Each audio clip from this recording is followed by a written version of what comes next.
President Trump reportedly plans to fire the governing board of the U.S. Postal Service and place the independent agency under the control of the Commerce Department, a move that could be the first step in privatizing a service established 250 years ago. The White House initially denied that an executive order to make that change is in the works, but late today, President Trump admitted that he's considering it. Jacob Bogage broke the story for the Washington Post, and he joins us now. Thanks for being with us. Hey, great to hear from you, Jeff. Thanks for having me. So what are your sources telling you about what the administration is planning and what it could ultimately mean for the U.S. Postal Service? Well, step one here would be to place the Postal Service, take it out of independent status, and embed it inside the Commerce Department.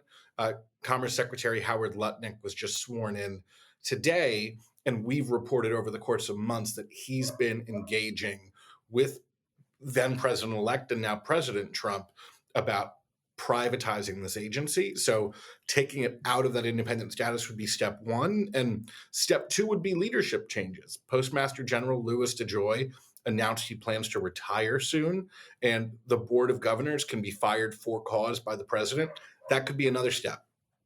Well, this will certainly lead to legal challenges. What have experts been telling you about the authority the president would have to dissolve the Postal Service leadership and then effectively move it to the Commerce Department?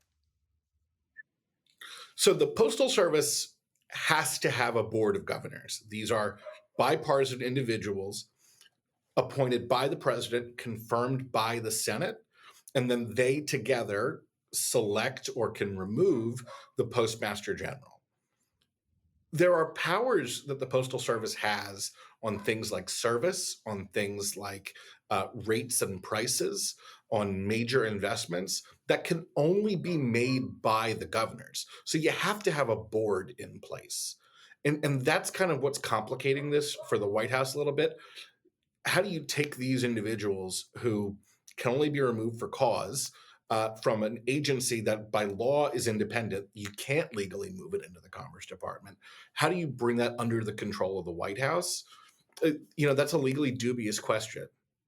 Well, President Trump, as you well know, he's long mused about privatizing the Postal Service. And as you mentioned, the Commerce Secretary was sworn in today. And here's what the president had to say about USPS during that ceremony. Well, we want to have a post office that works well and doesn't lose massive amounts of money. And we're thinking about doing that, and it'll be a form of a merger, but it'll remain the Postal Service, and I think it'll operate a lot better than it has been over the years. It's been just a tremendous loser for this country. Tremendous amounts of money are being lost. It's undeniable that the Postal Service has been losing money. It had a lot to do with the way its pensions were organized. It's lost more than $9 billion in the most recent fiscal year. Does that strengthen the case for privatization? That's a difficult question because it's an ideological question. So let's look at this from the big picture. The United States has had a postal service longer than we've been a country. It was founded in 1775. Obviously, the country was founded in 1776. Until 1970, the Postal Service didn't have a profit motive. Its motive was to serve people all across the country with equal and reliable service. We changed that in 1970 it's a long story we don't need to get into right now, but we changed that to be more of like a crown corporation or a government-sponsored corporation. So what do we lose without an independent postal service? Well, this is an agency that belongs to all of us. It doesn't belong to the White House. Because it's independent, it has an obligation to serve all of us equally, reach everybody's address with the same service and the same pricing. A privatized postal service or one in which mail delivery becomes political will not have those same motivations. To your point, in many cases in parts of the country, it's the only mail carrier, the only mail service. And e-commerce giants like Amazon rely on the Postal Service for those last mile deliveries. So how could that affect the mail and packages that Americans get? This is a story that is obviously not going away. And Jeff, you and I know that really well from having covered it for so long. So there's a term that folks should get to know right now, and that's coopetition, cooperation and competition.